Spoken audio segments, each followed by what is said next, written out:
Good evening, everyone. I'm Dr. Shawkat from Channel 19, London studio. Today's program is Star Hours. How does this program work? Star Hours is a program by Channel 19.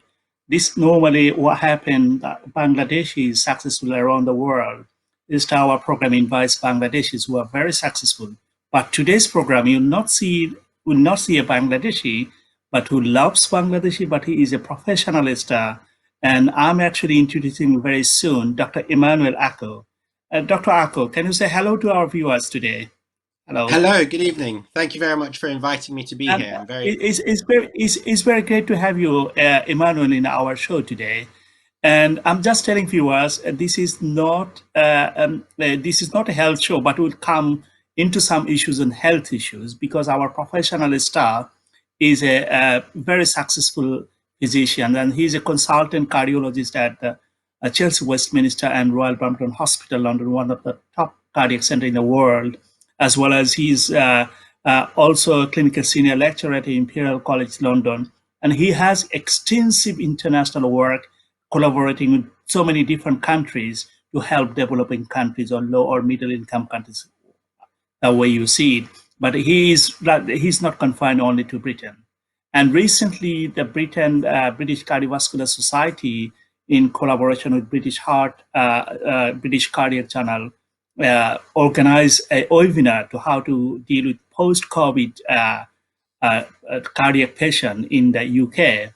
And Emmanuel is staff for that, organizer for that international, or for Britain, it's a national program for organizing the webinar.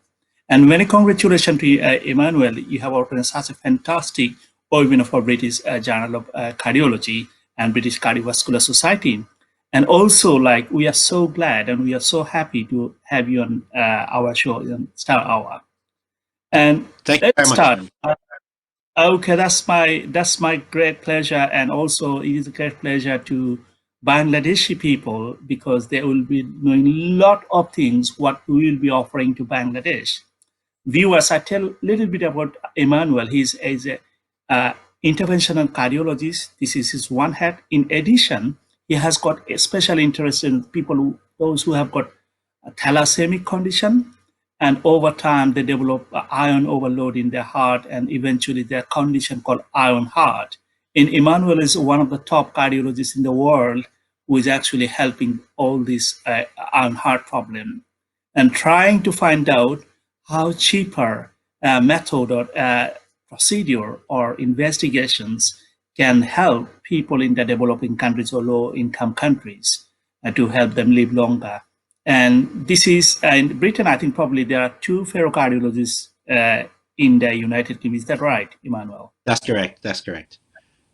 Yeah, we are so glad that you are one of the ferrocardiologists with us today on the show. So let us start with what was your drive to become a doctor? Wow, that's a very interesting question. I haven't been asked that since my interview for medical school, but actually it's a very personal journey. Growing up in Nigeria, my uncle had asthma and used to have quite a few exacerbation of his asthma attacks. And I used to go with him to the hospital, and I was just amazed by how someone could settle my uncle who had really difficulty struggling to breathe. And so I think that was part of the formation of my interest in the medical profession. And then my mother taught science. She taught biology and chemistry to nurses. So I think that combination really inspired my intrigue in the medical profession. And so that love of chemistry and being able to relieve people's medical difficulties, I think, was what spurred me into medicine. I think like yourself, lots of people have got that kind of motivation. If you see somebody in the family is not well, how the doctors or nurses or the whole team make a difference to individual's life. That is really good motivation. Now, while you became a doctor, what do you studied your medicine?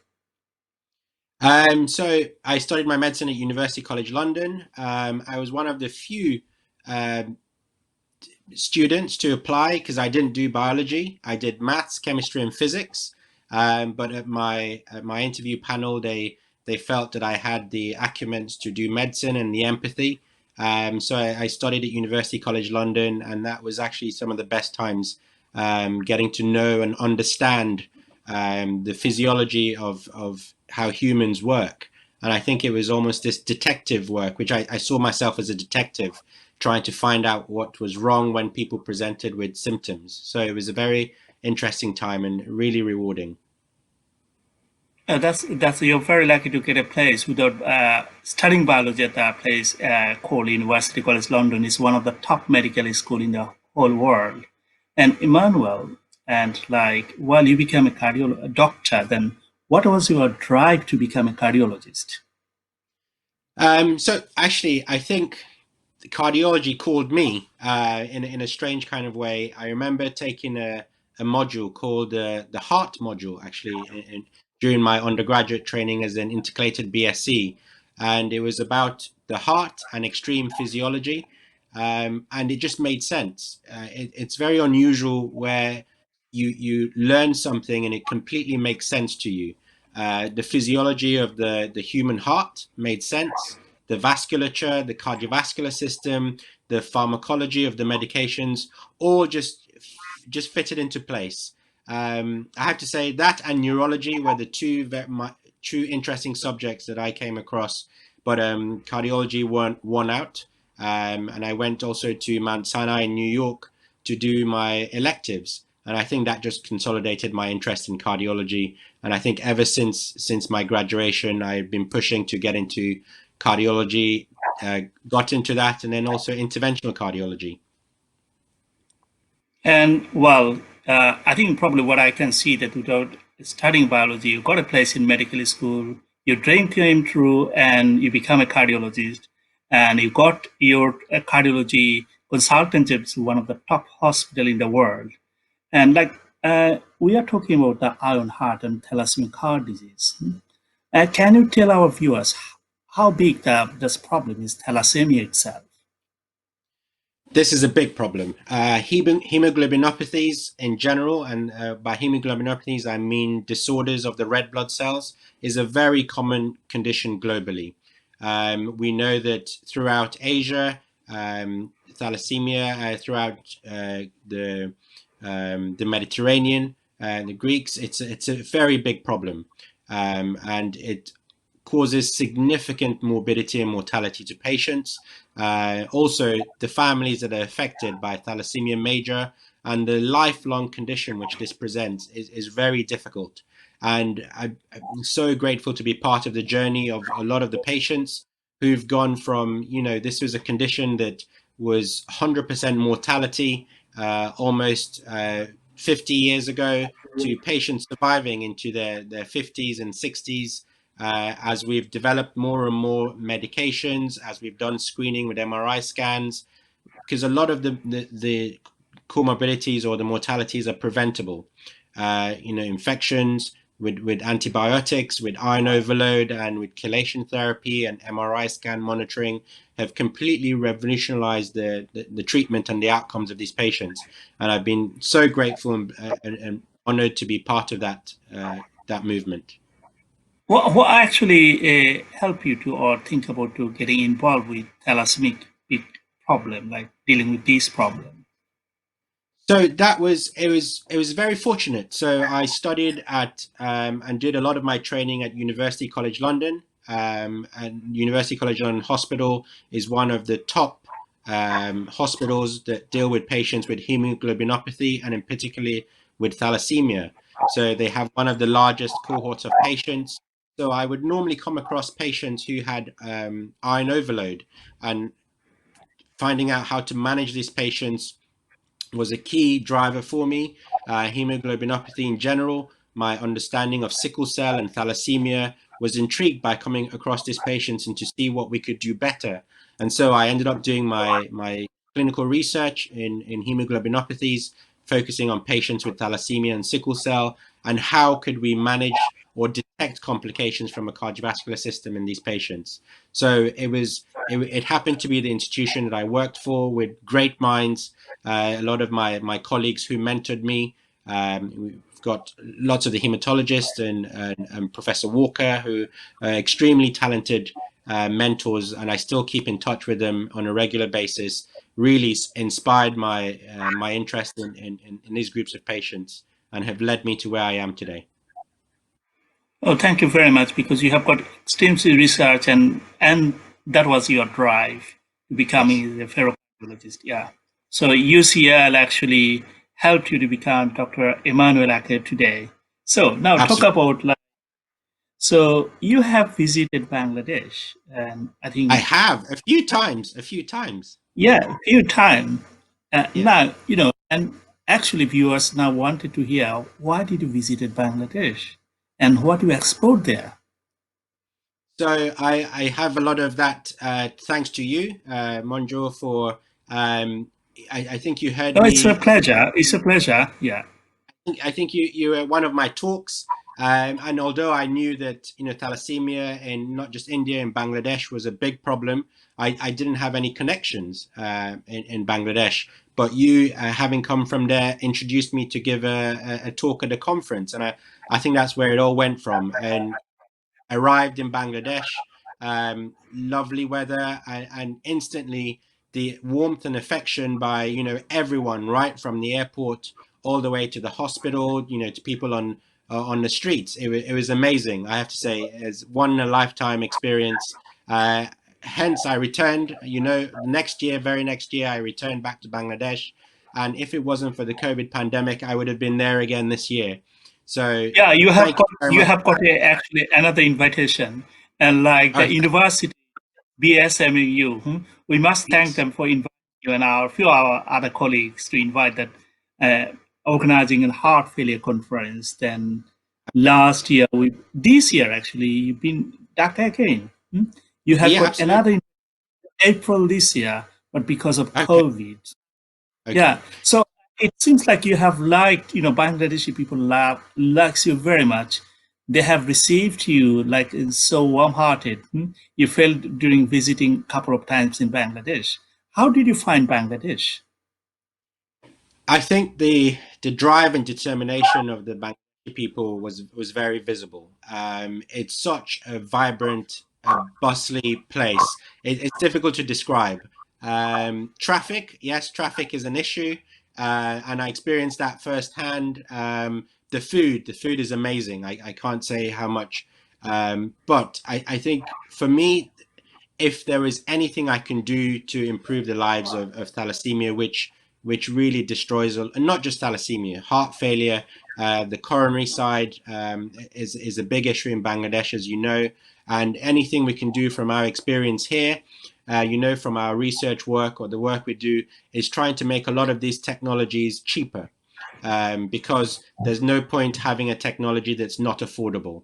And a big drive in my research, particularly, is to try and get the cost of this as low as possible, so it's affordable and makes a difference. Trying to reduce scanning from £500 down to £5 is really the drive to make this affordable in developing countries. And as you know, we've worked together on a few occasions. I know that is also your motivation, and your Yeah. compassion and dedication to Bangladesh is very visible. Yeah, just if I ask you, like, we have got invitation from different countries, from China to India and US, all in Africa. But still, you are very keen to get involved with Bangladesh and helping Bangladeshi health system. Why is that? Because I think places where small differences changes a lot of lives, definitely is an environment that you want to contribute to. So very small changes or very small change in infrastructure can really affect the lives of so many. And I think, as right from my growing up, where I'd follow my uncle to the hospital, I think if you can have that impact on a greater scale, why not? And in a country that has welcomed me so much, with so much compassion and eagerness to collaborate. And I think that's a key thing for, when I met in the hospital, the warmth from a lot of the professors there who really just Like wanted to share. Professor Shajal Banerjee, Professor Exactly, Shajal Banerjee. Yeah, exactly, he's the dean of the university. He was former chair of cardiology and still head of division of cardiology. exactly And right. right through, or everyone really wanted to collaborate. And I think the shared goal is the improvement in the lives of their patients. So I think as long as that is your number one aim, I think you will be successful. So I think that collaboration hopefully will be stronger, is ongoing, and hopefully lifelong. Okay, that's good to know. Can you tell me more about with this collaboration? How far you are with this collaboration with the university and Professor Banerjee? So, thanks to your help, we've had multiple conversations, and we're looking to set one of the first Iron Heart clinics in Bangladesh.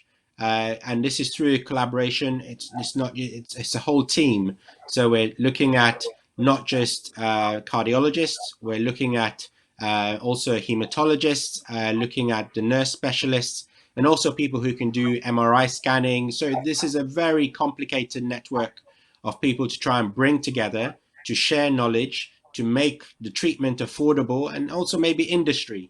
You know, the pharmaceutical industry will need to play a role to be able to help a lot of these movements get off the ground. So it's a huge task, and if we're able to set it up, unfortunately, the COVID pushed back a lot of our preparations. But notwithstanding, that's still going ahead because virtually, as we're doing this now, hopefully we'll continue those talks. And I'm hoping that by the end of this year, 2020, we would at least have the first clinic run and some of the first few patients go through the collaboration. Thank you very much because I know with your business in London, commitments and regular work and international commitment, still you are putting your efforts to help Bangladesh. And Bangladesh will be so much, the patients with thalassemia patient will be so much benefited, especially those who have got iron overload. And it is a great help. You actually, you're not putting your own effort, you actually putting the whole team from London to help Bangladesh. And without not being a Bangladeshi, I must say that, for Bangladesh, you are a real star. And in No, COVID thank you very crisis, no, that's a great pleasure for Bangladesh. And during this COVID crisis, still you didn't stop your work. I think probably next week you are having a meeting with the university to set up a collaboration. When could we start as soon as possible? You mentioned probably end of this year that probably first clinic will be set up in Bangladesh. Okay, so like Emmanuel, people probably will get the messages that at least for thalassemic patient or their relatives will get some service with lost low cost. Their heart will be looked after better the way they are looking after now. So let's talk about like a COVID and heart problem. I know because of your experience, your support, British Cardiovascular Society and British Journal of Cardiology has trusted you so much and made you organizer for the first webinar during COVID era. So what did you find different in heart attack in COVID, pre-COVID and COVID? I have to say, first of all, I have to acknowledge the hard work of all the healthcare professionals all over the world and families who've had to deal with the COVID pandemic. It has not been easy. It's really come out of nowhere. This is a condition we didn't know about last year, December, January. There's just been influx, and really everyone, all clinicians, all healthcare staff have been really doing their very best to understand this and to make the outcomes of patients better. I think face to face has always been something we did pre-COVID. Now, COVID, this virus likes jumping from one person to another. And the only way to stop that jump is by physically distancing yourself, to stop the travel, hand washing. So we've had to rely a lot on virtual interactions. We've had to share experiences from around the world. And I had one of the first conferences with Wuhan, where we first of all tried to learn about the virus before this came into the UK. Also, since then, I've arranged webinars where I've shared experiences with Kenya, with Somalia, with Afghanistan, with Bangladesh and India. So I think, if anything, this has really shown what the medical profession is all about. Medical profession is about the patient first, sharing knowledge and experience from around the world. This was not something everyone got right the first time because we were just understanding this new virus. But as you can see, there's been so much improvement, so much learnt from how COVID or coronavirus affects the human body. Initially, this was thought as a pure a virus that affects just the lungs. We know that that is not the case.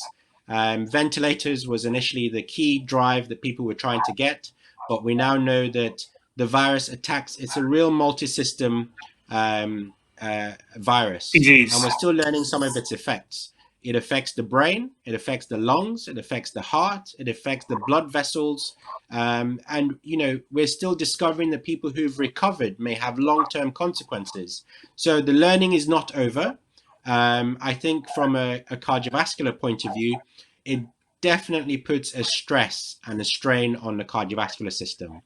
And sharing that knowledge with colleagues around the world is very important. Something that was found very early, particularly at the Royal Brompton, was proning, which is where you turn patients around every few hours, helped significantly. Also, the importance of preventing clot formation in the lungs, so with low molecular weight heparin, was another very important addition, as well as oxygen and steroids, which has come out of the group of University of Oxford. And now we see that, you know, the race to form a vaccine. But I think we've got more tools in our armory than we had before. Still, it's a very contagious virus, and unfortunately, in those over the age of 65 or 75 with comorbidities, is still proving to be very dangerous. So I have to say, in the current COVID era, sharing knowledge has actually been very rapid and very quick. When you ever have rapid and a volume of information like you do, there will always be some misunderstanding or miscommunication. Initially, it was not known that this spread more than 6 feet. The advice was not to wear masks. We now know that masks are forming an increasing role with preventing the spread. And actually, if you do not wear mask here in the country and from next week, then you'll be Exactly, penalized not to wear exactly. masks. And So initially, in the UK, initially, exactly, in the UK, from the 24th of July, we're now advised to wear masks everywhere you are. You can see in America, it's a huge political debate. But in Asia, they used to wear masks. These are places where they've had pandemics or viruses. It's almost become part of their culture. Wearing masks is not uncommon, and that's because wearing masks doesn't necessarily always protect you, but it protects the other person from if you have the virus. So I think it's yeah, really something that we. this is really something. As you mentioned, it is so infectious, COVID-19 coronavirus. And it's actually the SARS virus was 10 times stronger than COVID-19 coronavirus, but it was not as infectious like COVID-19 virus. That's why lots of lives saved because of less infectious. And this is a actual virus because of the infection level is very high. And now, like, because of protecting people, obviously technology played a role during COVID era. Still, in places, a lot of, especially in London, different hospital actually rely on technology, just making sure their staffs are less exposed to the COVID-19 patients, or those who don't have COVID, but if they have got less exposure to the patient could be also be protected. Can you tell me more about how technology can help in COVID era? Absolutely. Technology has really changed how we monitor patients, how we care for patients in the COVID era. Now, as you know, the medical profession and the nursing profession is really a hands-on profession. So when you're challenged with a virus where coming into contact with a patient could potentially be life-threatening to the healthcare provider, you really have to change how you practice. And I won't restate all the difficulties with personal protective equipment, but clearly wearing PPEs and the masks, because this is a airborne virus, helps you, one, for those patients who need direct care. Secondly, how do you monitor patients? Remote monitoring is something that has suddenly exploded, which was initially being used in a few conditions, monitoring patients' parameters, so measuring blood pressure or heart rate, ECG saturations. Now what you can do is you can put a patch on a patient and you can get that remotely transferred to a monitor that doesn't need connections. So via Bluetooth or via the cloud. So that has really helped and reduced the need for interacting with patients. In the outpatient setting, we do a lot of our consultations virtually now. So we ring patients like I'm speaking to you. We do it by video camera with the patient or by telephone. And so we've really had to change the way we practice.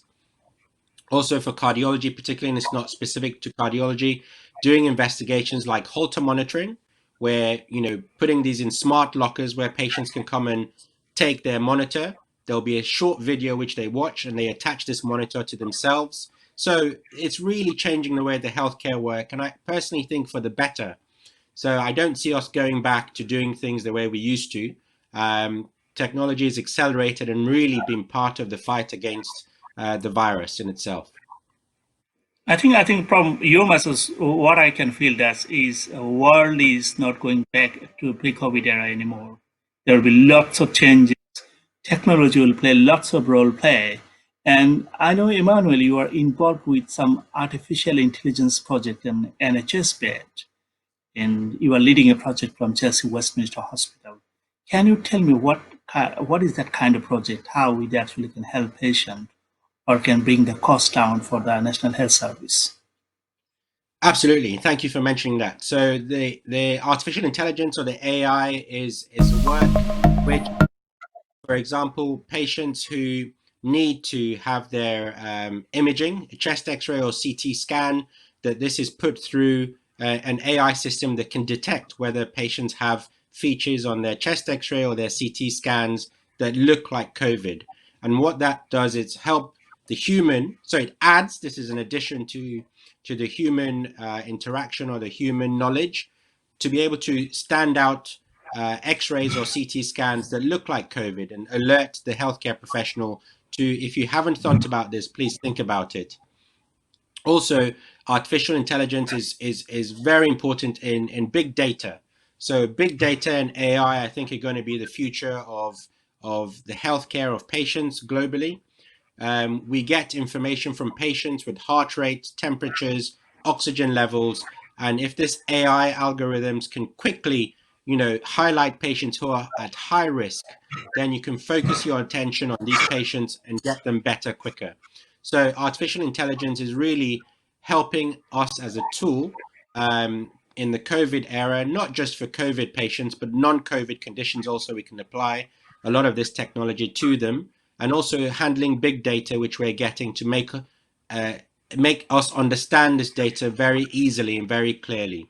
So AI, I think, and big data is something that we should be looking out for and investing in for the healthcare of our population.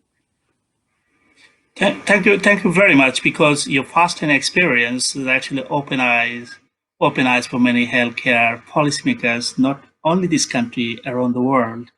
And now, we are planning, or yourself is leading this project to open our own heart clinic in Bangladesh. So there are lots of thalassemia patients. You mentioned this affects actually family members. So if somebody is thalassemic, what is your message to the family members or relatives, those who have this a big problem like thalassemia, major problem? So thalassemia is an inherited condition. And I think, first of all, an awareness is something that's absolutely important. So the population needs to be aware that a thalassemia trait is very common in the population. And therefore, knowing what your status is absolutely key. So if you're a thalassemia trait, you know that if you're paired with another thalassemia trait, you have a 25% chance of having thalassemia major. So I think it's absolutely important that you, first of all, screen, and the education is out there to really, first of all, prevent the thalassemia major in the first place. and two, reduce the risks of doing that either by knowing that as soon as the child is born, so that you prevent a lot of these complications. So I think, first of all, it's a huge awareness in the population involving government policies, screening, marriage counseling. All of these are the basic. And then screening of babies is absolutely important so that the healthcare service is there, ready, if needed. But first of all, it's an education with parents and making sure there's a national screening or policy of education at a national level. Thank you very much. I think probably we'll share this information with the Thalassemia Foundation in Bangladesh. And like Emmanuel, lots of cardiologists you met Bangladesh, and many of them actually working very hard to serve the people or patients in Bangladesh. Do you have any kind of message for the Bangladeshi cardiologists, your cardiology friends in Bangladesh? Absolutely. And I think the key message is to tell them not to lose hope. It's very easy to become despondent or lose hope when it just seems as if things are outside your control. But I know from personally talking to them and from experience that they're all working very hard to make the best for patients. This is something that you have to sustain over time. It's clearly helped by involvement of government level policies to be able to make that significant impact on the ground. So I would tell them not to despair. They should continue, because it's a very noble aim to try and improve the lives of patients with thalassemia. And everyone should, in any way they can, be involved in education, promotion of thalassemia and its complications. What they can do personally is get to know what first of all, the signs and symptoms of thalassemia complications are. What is the treatment? Update yourself. Get proactive with the Thalassemia Society, really to get governments involved and to be able to help spread this to the various localities. So I think initially is educate yourself about the condition so that your interaction with patients is more rewarding or is more informative, both for yourselves and the patients, and if possible, taking that wider to the various societies and being proactive, I think is key, but not to lose hope, because it can always be, when you think this task is too daunting, that there's no point trying. I think if everyone did that, then there would be no progress. So I think it's to keep fighting, have the clear vision that is to improve the outcomes of patients and not to let your guard down, but to keep fighting for the benefit of patients. And I think obviously the hopeful is like becoming positive. It will make Yes, them more because stress can actually affect your general health, and especially in COVID era. They need to be absolutely. like hope, and they're not alone. A lot of doctors around the world, if sees anything happening going wrong in any parts of the developing world, doctors in from Britain they speak out. They try take initiative to help doctors around the world. So, like from this program, if I ask you for our viewers, what could be your take-home message? I think my take-home message is support each other. I think with the particularly the current COVID-19 pandemic really has stressed everyone on various levels, an emotional level, and I think we shouldn't underestimate that. And I think providing support, either just calling out or reaching out to your friends and checking out how they're doing by telephone because of the physical distancing, need wearing a mask. I think absolutely is to look after each other, because as you've seen from the pandemic, life really is very delicate. Life is on a balance, and I think we need to continue to value life and support each other through this. Thank you very much. Just before finishing this Star Hour show today, can you tell me about you have been nominated a award for British Medical Journal. Can you tell me what was that award about? And we just wanted to know. Okay, thank you very much. So this is the BMJ 2020 award, and this was the nominations. It was in earlier 2020, and unfortunately, because of the COVID, the actual process of that award had to be delayed till October, but I'm part of a few group of people who've been nominated, and this is to do with patient care and patient excellence. So we had tried to make the lives of our chest pain patients in cardiology much better, and using technology. So we've used an app-based technology to try and encourage patients to live a healthier lifestyle, to prevent them from coming into hospital in the first place. And if they do come into hospital, to make sure that they receive the best care where possible. So the award was in recognition of that work that me and the team at Chelsea and Westminster Hospital have been involved in, and hopefully will be rolled out across the NHS. So yes, that's an acknowledgement of the amount of work that the team have put into. So it's always a team effort, and I pay respects to all, the many nurses, IT, doctors who have been involved in the project, and for making it a success, and also for patients who agreed to be part of the study. Many congratulations to Dr. Ako to get nomination. We wish finally you win that award. And thank you very much. On Star Wars Show from Channel 19. And it's a great pleasure. I think together we can deliver something for Bangladeshi people for setting up our own heart clinic. And viewers, this Star Wars Show, you have seen a professional star. In this COVID era, we need more professional staff. Thank you very much for joining us this show. We'll see you again in our next show, Star Hour. Thank you, Dr. Emmanuel Ako. Thank you. Thank you very much for inviting me onto the show, and look after each other. Thank you. Bye-bye.